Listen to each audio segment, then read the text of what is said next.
बहुत समय पहले की बात है, जब पृथ्वी पर एक अद्भुत भाषा प्रचलित थी जिसे दशवक्रित कहा जाता था। यह भाषा एक ऐसी कला थी जिसमें 10 विशेष ध्वनियों और रूप होते थे, जिनका सही स्थान और उच्चारण करना किसी महान योगी के समान होता था। प्रत्येक शब्द का उच्चारण, बल्कि वे उन शब्दों से चमत्कारी शक्तियां भी प्राप्त कर सकते थे।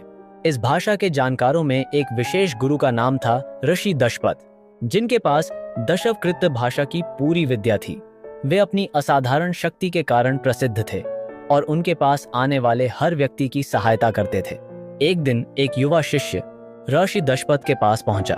अरण्य का सपना था कि वह दशवक्रित भाषा को सीखकर संसार को सुख, शांति और समृद्धि का उपहार दे। ऋषि दशपथ ने अरण्य को एक कठिन परीक्षा दी। उन्होंने कहा, अगर तुम इस भाषा के गहरे अर्थ को समझ पाओ तो तुम्हारी शक्ति अविश्वसनीय हो जाएगी, लेकिन ध्यान रखना, शब्दों के सही उच्चारण और स्थान का ज्ञान बहुत जरूरी है। एक भी गलती तुम्हें और पूरी दुनिया को नुकसान पहुंचा सकती है। अरण्य ने कठिन तपस्या की और दिन रात अभ्यास करता रहा। धीरे धीरे वृद्ध दशवक्रित के गहरे रहस्यों को समझने लगा। उसने देखा कि हर शब्द के पीछे एक गहरी शक्ति होती है, जो अगर सही तरीके से इस्तेमाल की जाए तो वह अनगिनत जीवन बदल सकती है।